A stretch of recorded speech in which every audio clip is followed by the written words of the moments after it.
Hello everybody, this is Tom Marks with PC Gamer here to show you Civilization Beyond Earth. This is coming out next month, and I got my hands on the first 250 turns of it. So what I'm going to do is I'm going to start a new game, and we're just going to play through the beginning, and then at some point I'm going to jump to about 150 or so turns in, hopefully, and we're going to show you a little bit of the mid-game as well.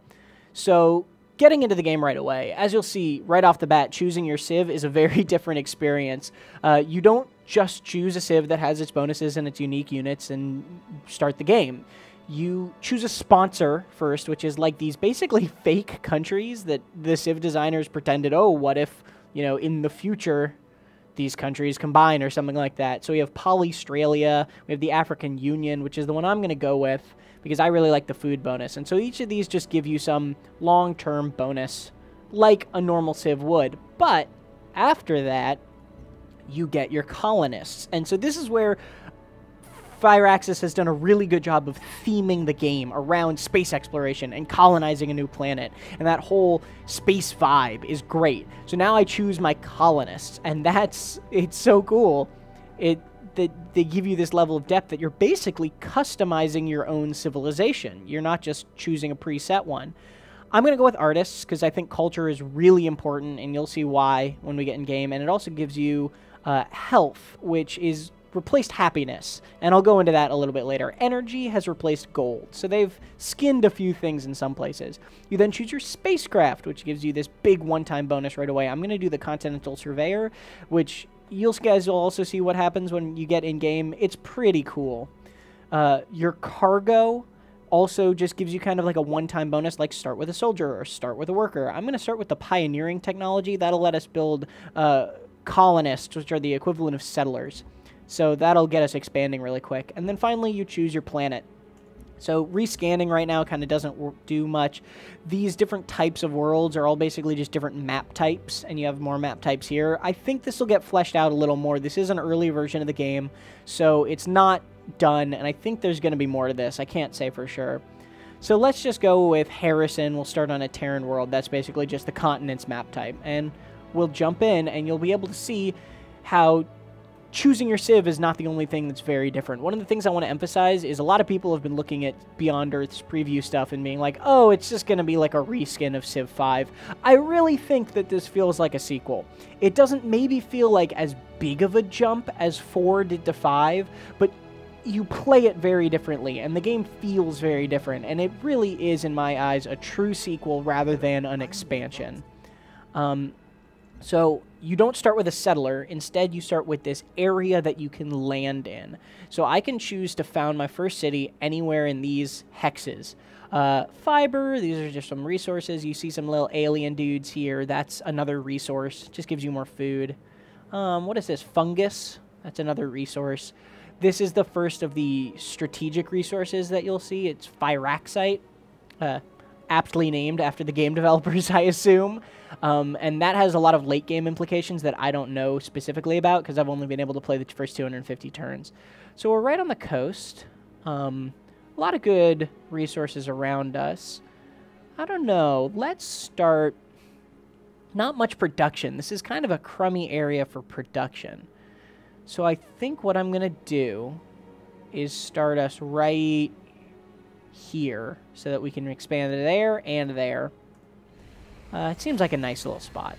So when you make planetfall, you found your first city, your spaceship lands in glorious fashion, and it's just like if you had settled your first city, and you get an explorer, which is basically a scout unit, except when you find these artifacts and special places, you can also use them to excavate those areas. So they have some more use besides just what a scout would do. And also what you'll see right off the bat is my planetary surveyor has kicked in, and I can see all of the edges of all of the coast tiles in the game. Even if they're like lakes, I can see them. And up on the mini-map, we can see the outlines of the continents. And I love this because it means that maybe if I'm right here and this is all I see normally, you know, if I didn't have this, then I'd want to explore up, and then, oh, I'd be stuck, right? So now I know that I really want to explore this direction. So we're going to go that way. making sure we don't step in any of this miasma, which would screw us up and damage our guy. So let's start our production. You'll see all the buildings are different. All the units either look, you know, the same like a worker, or different like clinics, which gives you science and health.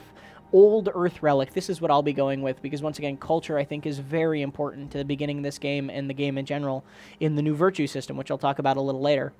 And then we'll choose our research, and this is where a huge difference from Civ 5 comes in. You have a web instead of a tree, and it's really cool. It really, once again, lets you customize how you want to play this game even better, because there are techs that you could just not get if you didn't want them. If you wanted to go all the way into artificial evolution and not into nanotechnology, then that's fine. Like, you can do that.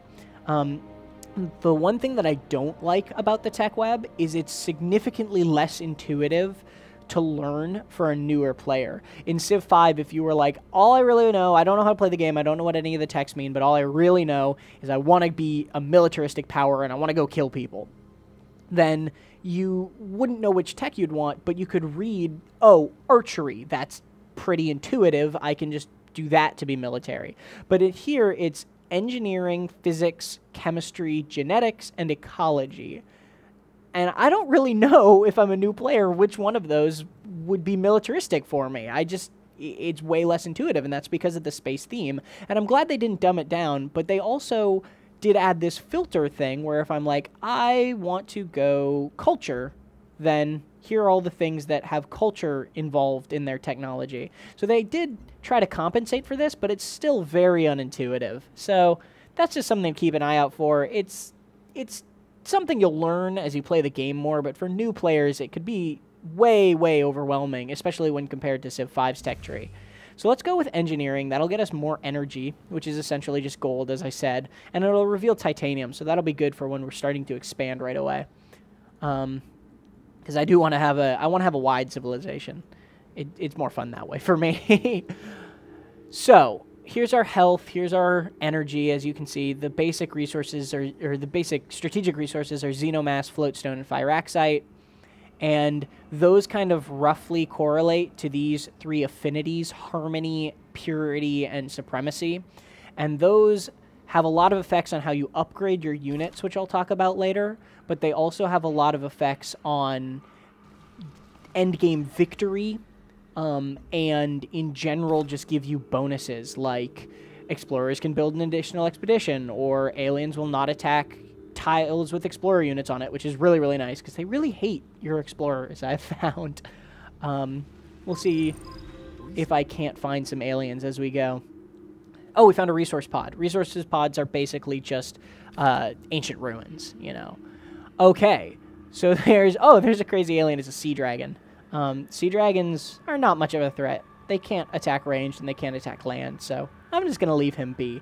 One of the things you might notice is that aliens are not like barbarians, like not at all. Barbarians will just kill you. Aliens kind of will leave you alone a lot of the time if you leave them alone. That's not always true, but it tends to be more true. So I'm just going to leave them alone. We got that resource pod, which gave us a ton of science, which is good. And it also gave us a quest. And what that means is that we found one resource pod left from, you know, the home world. And if we find another one, then we'll progress in that quest, and then eventually we'll get a bonus for completing the quest. So let's go look for another resource pod. Let's look to explore some more of the sea dragon going around. Let's get on that hill. Oh, okay. So here are the aliens I was talking about. These are the ones I have to worry about more. We got a flying dude and the kind of generic unit, which is the wolf beetle guys. They might leave me alone. They might kill me, depending on how they're feeling. So we're going to have to be wary. And right here, what we found is a derelict settlement. That's one of the things that these explorers can perform an expedition on. And that'll get us some boost or unlock some quest. It depends on whatever the thing that we're working on is.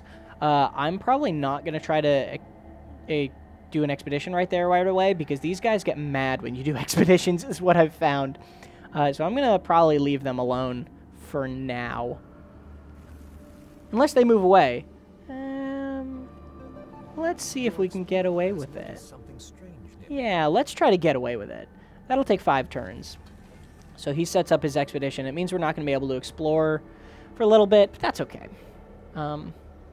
New quest log. Oh. Build a colonist. They want us to build a colonist to expand to a new city, and we can just kind of leave that one if we don't feel like expanding right away. They don't go away until something has changed in the world. Like, if you have a quest regarding one of these and then you destroy it, it'll go away.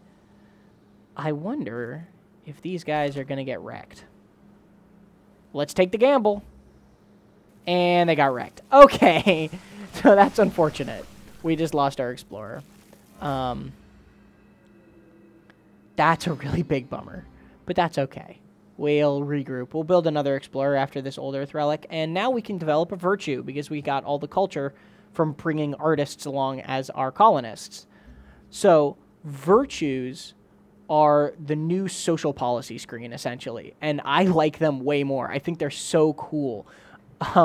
You have these 4 different trees, and you can go into them equally. There's no way to unlock others or whatever. And as you go down, you unlock the ones below it and that sort of thing, just like you'd expect. Except the deeper you go into a tree, the more synergy bonuses you get for choosing that one tree.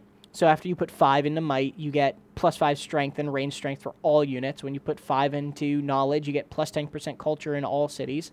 But also, you get synergy bonuses for going wide. So if you put a certain amount of points into each tier, you get a bonus for that too. So if I put 6 into the first tier, I get a free virtue just right off the bat from that.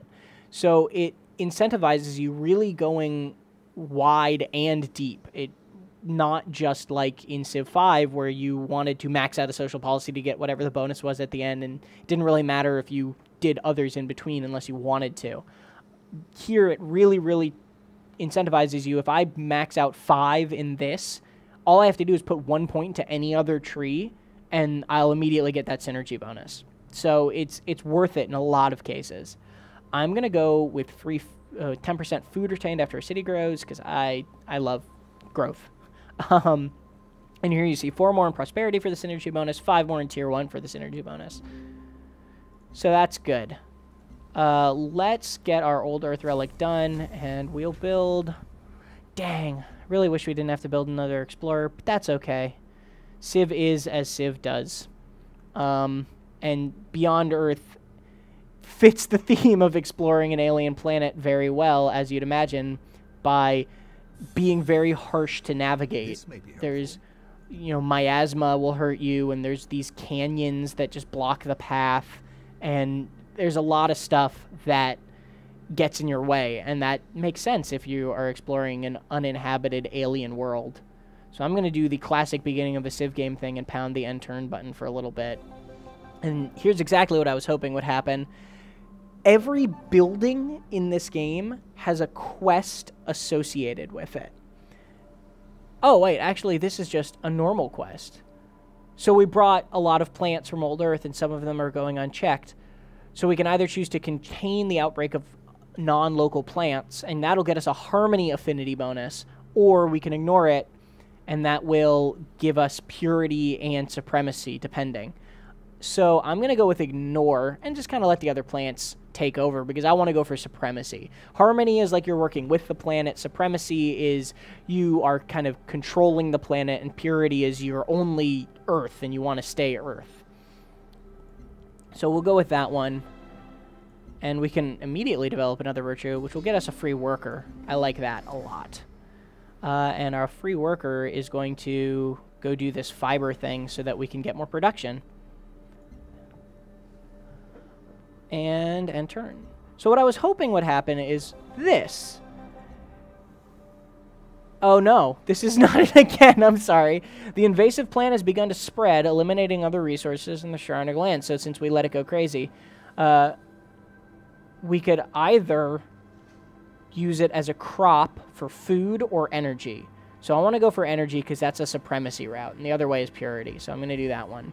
But what I was hoping would happen is every building you build has a quest associated with it that will then let you kind of customize what that building does. And it's a really, really cool feature. So Polystralia has landed. So I don't know if he's actually like 13 turns behind me or not, but we just made contact with him, which is kind of nice. So what I'm going to do here is jump ahead to probably 150 or so turns, maybe a little later, maybe a little earlier. We'll see where we're at. All right, welcome back. We're now at turn 150, and as you can see, a lot has changed. We've expanded to another colony, another city.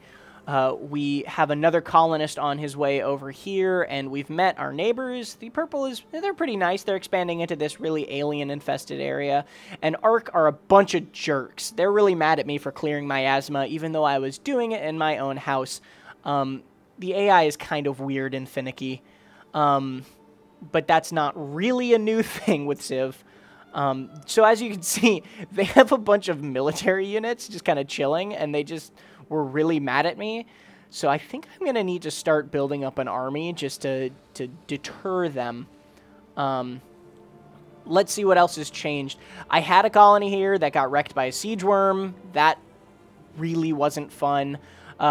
We're also not going to discuss how many explorers I lost since I lost that first one. Let's just say you'll need 2 hands to count it. I have expanded. This is where I am at with the web. So you can see I've already can hit like some late game stuff, like end of the road technologies if I want.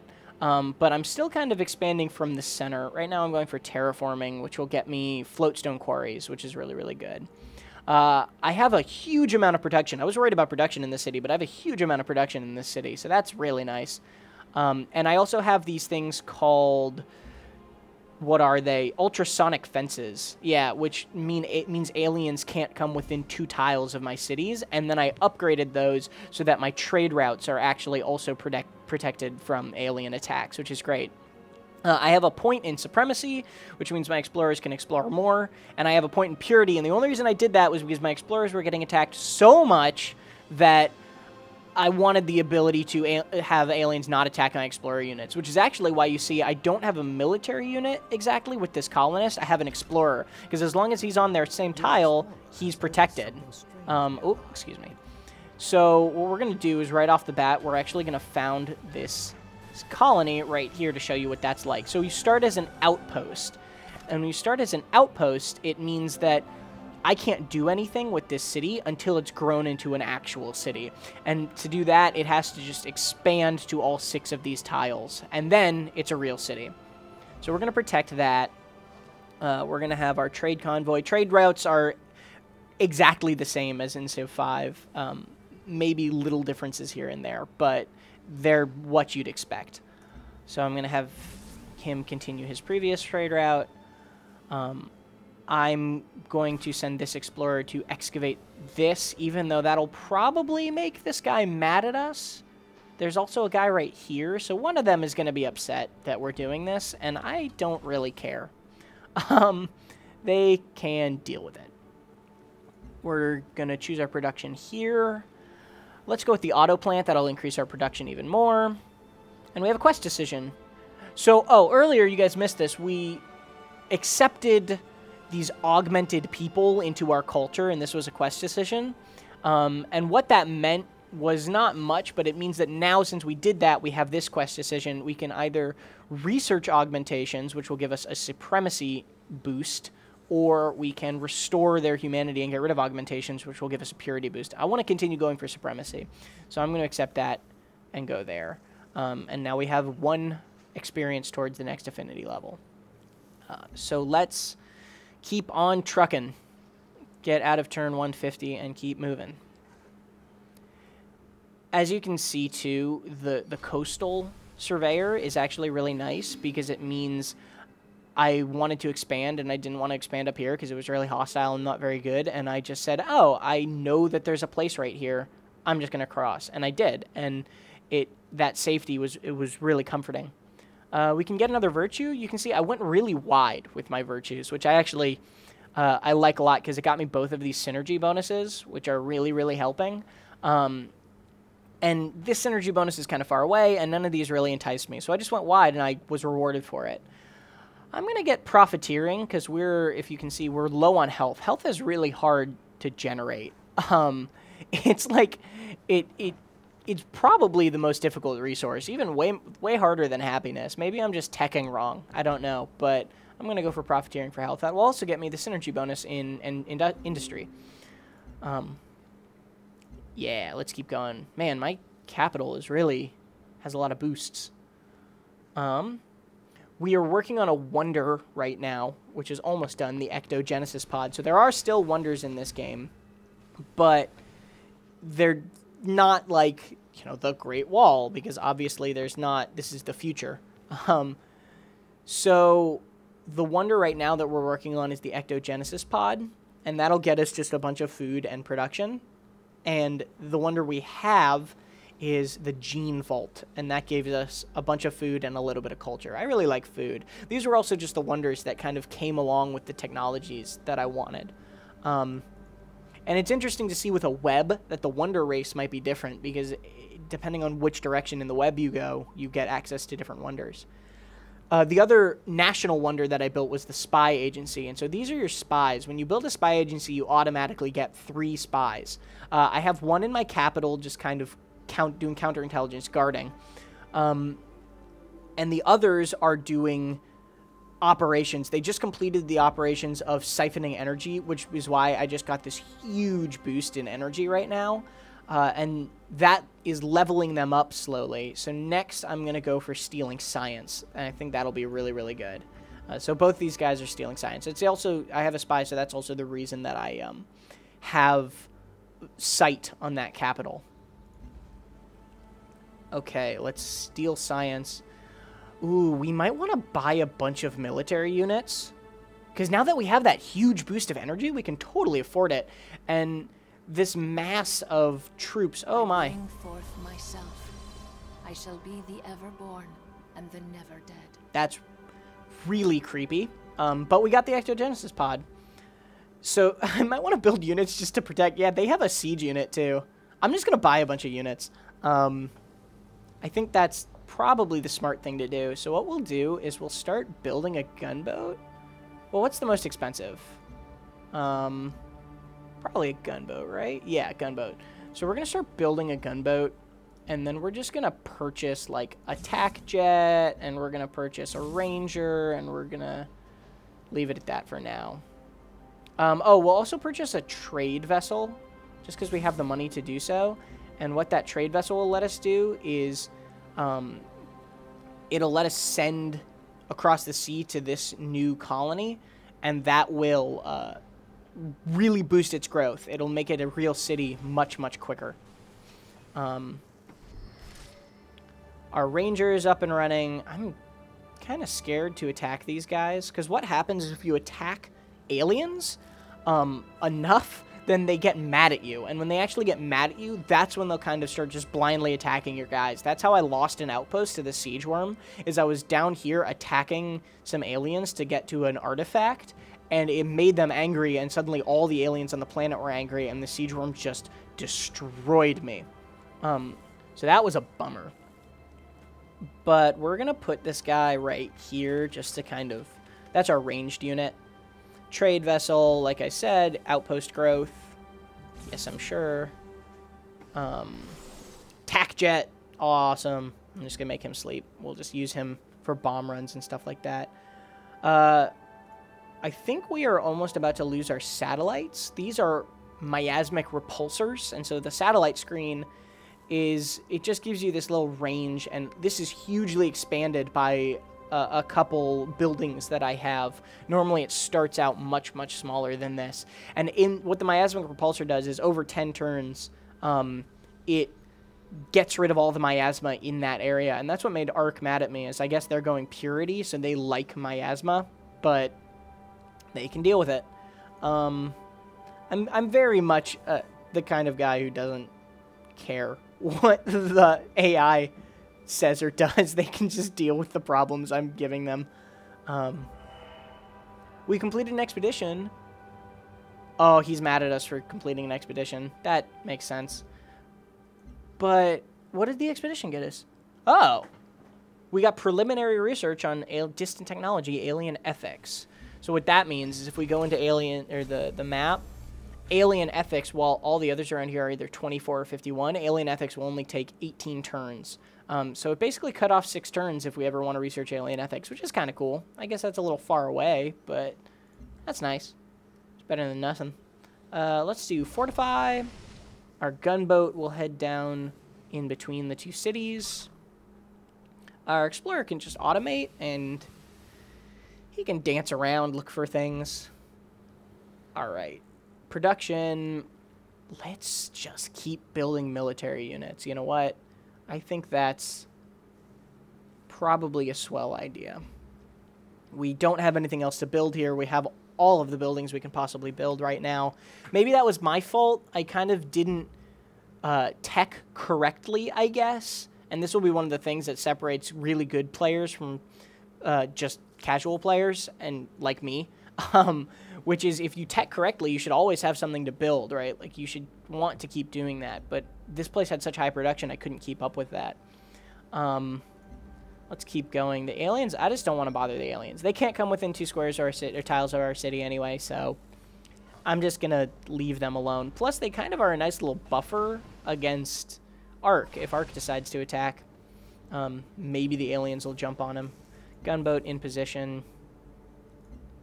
The way, you might notice also, once I build this guy, I still have, now it's called a Marine, but it's still my basic soldier unit. And now that I'm choosing production here, you'll see it's still just, where are Marine? Yeah, so your Marine is now what your soldier becomes. And I think the way this works, and I haven't, like I said, gotten past turn 250, so I haven't been able to look at late game units, but I believe the Marine is your melee unit, the Missile Rover is your siege unit, the Ranger is your ranged unit, the Gunboat is your water ranged unit, Tac Jet is your air unit, Combat Rover is your, like, basically horseman unit.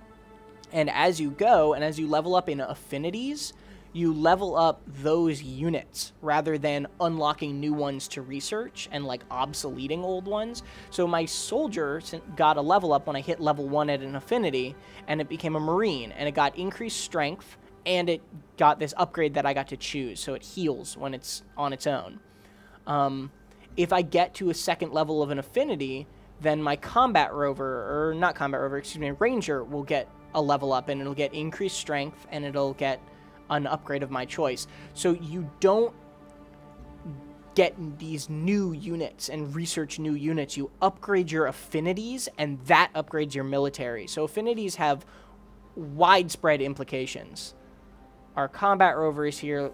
Once again, that's our, like, speedy, basically, horseman. We can just keep making military units. I'm really okay with that. Let's make another Marine or 2. This guy has so much production that it seems silly not to just use him like that. We have a lot of money. We're finally at least neutral with that. Oh, God. Dang it. That was terrible timing. Health is really annoying. So I could try to kill this siege worm, but I'm just not going to even bother it. It just seems so silly to try to pick a fight with that. Let's go with the repair facility. That'll, if I'm making lots of land units, that seems appropriate. How close is this? 2 turns and it'll become a city. Great. Our trade vessel, that's what that was. I thought it was a gunboat. Our explorer is aptly exploring. Now, once again, this Sea Dragon won't attack him because I have that purity upgrade. That's one of the best ones for how early it is. It just seems really, really good. We got our Marine. I'm going to keep all these guys within 2 tiles of the cities just so they don't get attacked. I really don't want to start a fight with anybody. Let's do another trade out with Magan so that we can get their production up again. And we're just going to keep building Marines. We have a quest decision. Okay, so this is what I was trying to explain at the beginning of the game. every building, once you build it, has a quest that comes up later, some amount of turns later, that is an upgrade for that building. So I can either choose to optimize this is from building the repair facility. I can either choose to optimize the orbital network with the repair facility, which means that all repair facilities give you orbital coverage, or I can do plus 5% production towards military units for repair facilities. I'm going to go with this one because orbital coverage is much harder to come by. And we're going to accept. And so that means that now I have a bigger range of that. See, it's huge now. I can totally annoy them if I wanted, but we're not going to do that. All right, guys. Once again, I just want to reiterate, I really think Civ feels and plays like a different game than number 5. Beyond Earth really is its own experience, just in the theming, in the way you think about things. It really challenges me to play Civ differently than I normally do. In the other game, in Civ 5, I was always culture all the time, and in this, I'm trying to go more militaristic. I'm trying to go more energy. I'm very much diversifying. So I think you'll find it feels like a different game. Experienced Civ players will be able to tell the difference. And that's not saying that it's this completely brand new experience, but it's pretty close, and it's pretty fantastic. Everything about it, the production quality is just through the roof, and I think you guys are really going to enjoy it. So thanks so much for sticking around and watching me play. If you have any questions, anything you want to know that I didn't cover, once again, I only got the first 250 turns, but ask away in the comments. Tell me if there's something you want me to talk about, or if you'd like to see another video highlighting something, just let me know. Thanks so much, and look for our review of Civ Beyond Earth when it comes out next month.